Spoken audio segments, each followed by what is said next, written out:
So yesterday I was discussing the tensions that I see in the liturgical discussions within the Catholic Church. And I kind of gave a general overview of these tensions that I see, and then I focused on the tensions that I see from the traditionalist side. This time I want to focus on the tensions that I see from the conservative side, let's say. And I think that I've adequately defined what I mean by traditional and conservative, and also what I don't mean by it. And I think I've also given a plethora of distinctions in the last video. So if you have not seen that video, please go back and watch it. But all right, just to cut to the chase, I'm going to discuss the tensions that I see from the conservative side of these liturgical discussions. So most of the time, I see the conservative side bringing up magisterial document as really as a way to show how the Church's authority has been defined, particularly over the last 200 years, as regards what the Pope or an ecumenical council can do in regard to the liturgy. And as I stated last time, an extreme, what I would consider kind of an extreme take here would be to say that the Pope or an ecumenical council, but it would be even more extreme to say the Pope alone could abrogate any rite that he wants to, any liturgical rite that he desires within the Catholic Church. Now, as I said last time, there's a difference between what the Pope can do and what he should do, right? It could very well be a sin for him to abrogate the Roman rite, or especially like the Byzantine rite or another one of the Eastern rites. It very possibly could be morally sinful for him to do that, but it would not mean that he, just because it's sinful, doesn't mean that he has technically the authority to do it. And I think that particular distinction, what I just said, that conservatives bring up is one of the core tenets of the conservative side that traditionalists disagree with. Okay, it seems that many of the traditionalists will say that what the Pope should do limits what the Pope can do. All right, I think that's a fair way to put it. Okay, and then just like I said last time, I'm getting on the highway here, so we're going to have a little bit of a break in the video. Okay, so I think that does precisely defy the tension on the conservative side. The fact that the distinction between what the Pope can do and what he should do, and does what the Pope should do limit what he can do.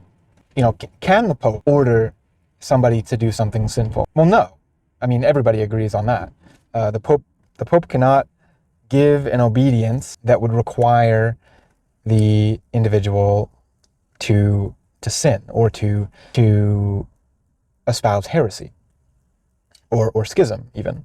He could not do that. But then you get the question of, I was thinking about this after I recorded the last video, that a rebuttal could be made to where I made the point that the tension I see on the traditionalist side is that the tension that I see on the traditionalist side is that the Pope could, for instance, abrogate the Latin Mass, and that would be a sin on his part personally, potentially, but it would still be a valid thing for him to do.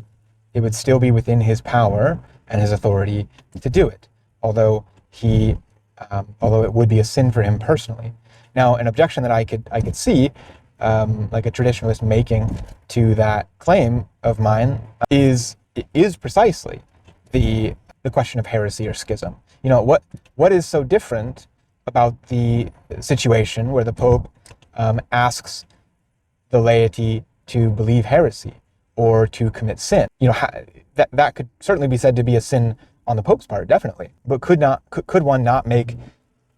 Wait, what am I trying to say here? Could one make the same distinction and say, well, in the case of the Pope asking us to sin, it's a sin for him personally, but it's still valid for him to do that. And I think my reply would be, that the subject, or I guess I say the object of obedience that the Pope would be giving, the object of obedience in the example of the abrogation of the traditional Latin Mass, would be that the traditional Latin Mass cannot be abrogated. That's the object. Or sorry, the object would be that the traditional Latin Mass can be abrogated. Okay, that's what I'm trying to say. That the traditional Latin Mass can be abrogated, and the abrogation of it. Okay, that abrogation I don't see as a sin objectively. Okay, but it could be a sin of prudence on the Pope's part, or a sin of authority on his part, particularly seeing as how many individuals throughout the world are very much attached to the traditional Latin Mass. And it could be a sin of scandal on his part, because, to abrogate a long-standing custom of ours, of well over, I would argue, well over 1,000 years, could be scandalous, or along the lines of a minor censure, scandalous to pious ears, right? Because then we have the problem of, well, what is the value of our ecclesial traditions, ecclesiastical traditions? They can be changed, but under what circumstances should they be changed? Do we need to figure that out better for the sake of continuity, for the sake of the church having continuity with its past and not being an institution of rupture? Okay. I think that's kind of the distinction that I would make between the situation of the Pope espousing heresy or asking us to sin, and the situation of him abrogating a long-standing ecclesiastical custom. Okay.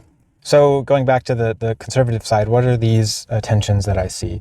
I think it is mainly the question of ethics, of what the Pope should do, and also having a liturgy that is logically coherent with Catholic philosophy, particularly Catholic philosophy about aesthetics or beauty. It appears to me, and maybe this is just because I've been reading a lot of traditionalist writings lately, but this was an observation of mine even before I began really diving into traditionalist literature, and that is the problems of how the Novus Ordo, as it is generally practiced in my diocese, in other places in the United States that I've been to, and even in Rome, in the Vatican, the way that it is often celebrated appears to me to be ascetically incoherent with Catholic ascetical philosophy and our philosophy of realism, metaphysical realism. And I've done a number of videos on this. You can go back. They were some of the first videos I ever did, or podcasts I ever did, on metaphysical realism. I did, I think, 2 or 3 episodes on aesthetics, on beauty, and you can go back and you can listen to those for kind of maybe a fuller, a more fleshed out understanding of what I mean with this. But I do think much of the way that the Novus Ordo is practiced today is aesthetically incoherent with our previous tradition of philosophy, and I would just say it's if you were to look at it as an argument, as like a philosophical argument in the realm of aesthetics, of an argument for beauty. The argument that the Catholic Church makes is rooted in metaphysical realism, and in order for that argument to be logically coherent, or I guess I should say, people that are working with that argument and working with it in a way that is logically coherent would not do things like promote a versus populum stance or ad populum stance of the priest during liturgy. Okay, I think that example is paramount to what I'm trying to get at here, because when the priest faces the people, when everybody is not facing the same direction, so when those in the sanctuary are facing a different direction than those in the pews, in the nave of the church, it really breaks. It's almost like a fallacy in our argument for aesthetics as Catholics, in our argument for beauty. It's incoherent when we do things like build churches that look like spaceships, or have crucifixes that are like just barely resemble the reality of what happened. I was watching an EWTN news article recently on the German schism, and they were interviewing Pope Francis. I think it was the Associated Press was interviewing Pope Francis.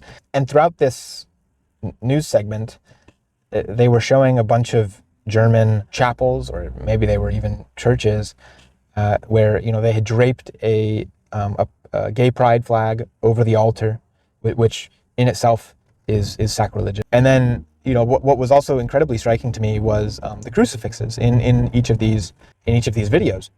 The one was, well, I guess I should say, they were both utterly formless. The one looked like it was a crucifix that had been burned, and that it looked like Jesus was almost a mummy on the crucifix. And it was looked like it was made out of stone. It was very rigid, very, you couldn't really tell features. It looked like Jesus had hollowed out eyes, black hollowed out eyes. And it just completely is antithetical to Catholic theology and Catholic philosophy, something like that. And what it springs from is the idea that symbolism is just a construct of our own mind. That symbolism is only there to make a point to us about something, and all that it has to do with is the mind.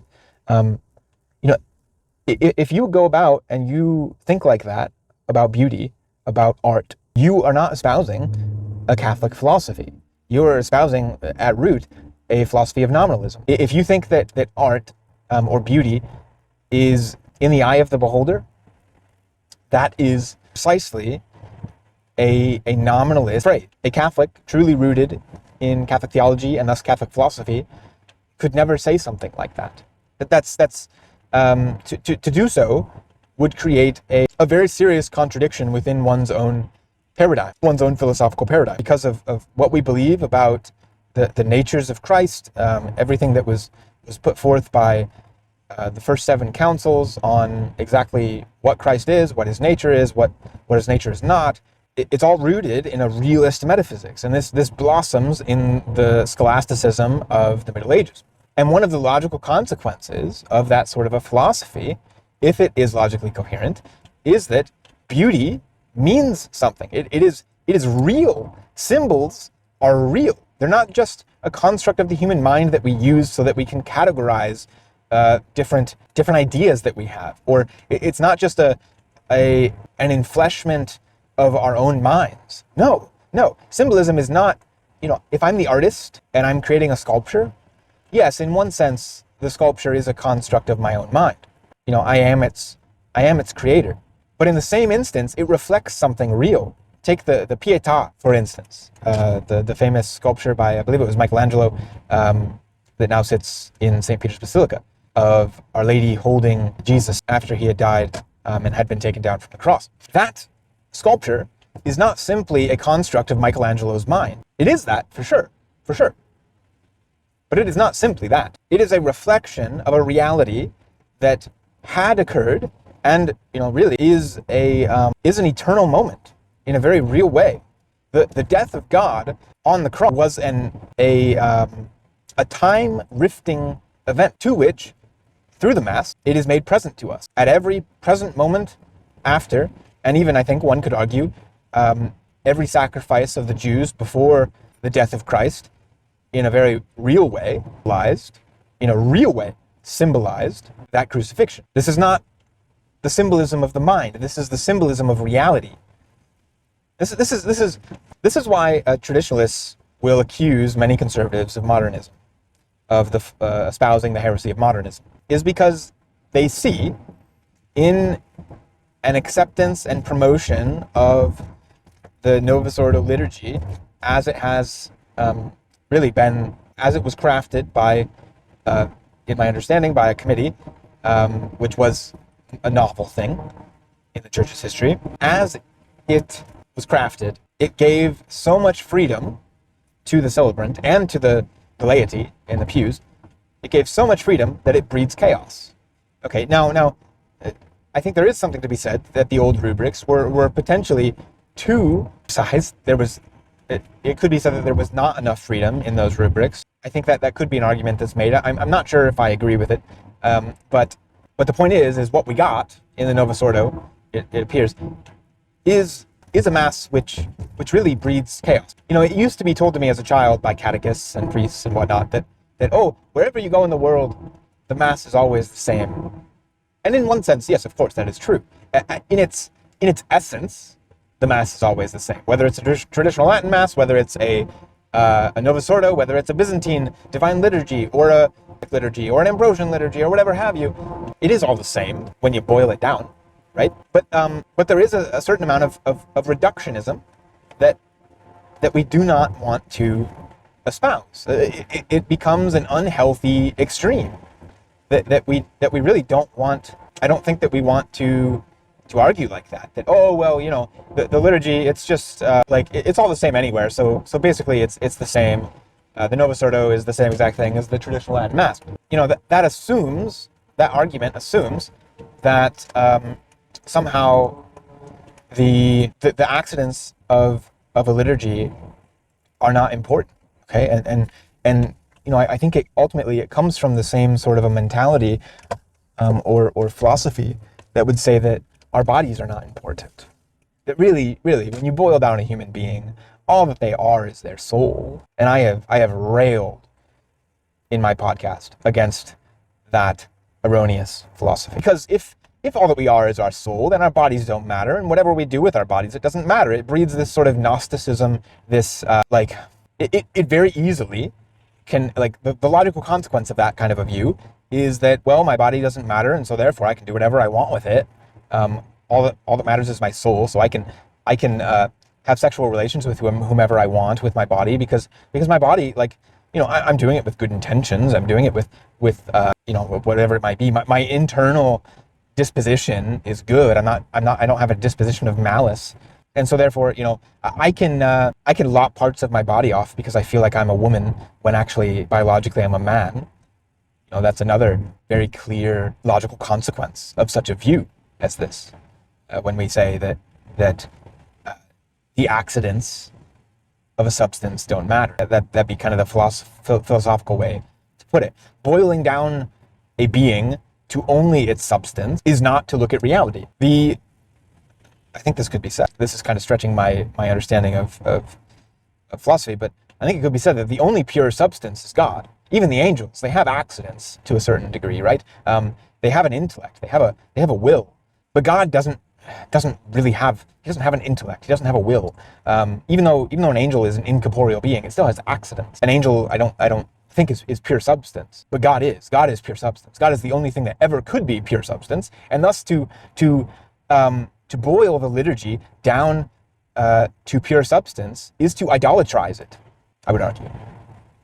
It is to make the liturgy God itself, God himself. And I think it's that of the liturgy, which is why so many now are pointing out, on the conservative side and on the traditionalist side, that the Novus Ordo liturgy is horizontal, particularly through the versus populum stance of the priest. Okay, so yeah, I guess that's kind of where I'm at with this. These are the tensions that I see from the traditionalist side to the conservative side, and I'm still trying to work them all out. I'm sure that everything that I've said in these last two videos is not entirely logically coherent. All right, I'm sure I have multiple things that I'm missing, which is why I'm attempting to foster these discussions amongst both sides and everybody in between, is because I don't pretend to know everything on this subject. I know relatively nothing compared to there are many people who have dedicated virtually their entire lives to this subject. So I'm the new kid on the block. Anyway, hope this helps y'all. Please let me know in the comments below if I'm even making sense in all this. And again, view this video in contrast to the previous one. I want you guys to feel the tensions that I feel between these two sides. I want you to feel the good arguments that are being given on both sides. Not so that you choose a side, but so that you attempt to place yourself in between these and have them both crucify you. Yeah. I think that's pretty much what I got to say. All right.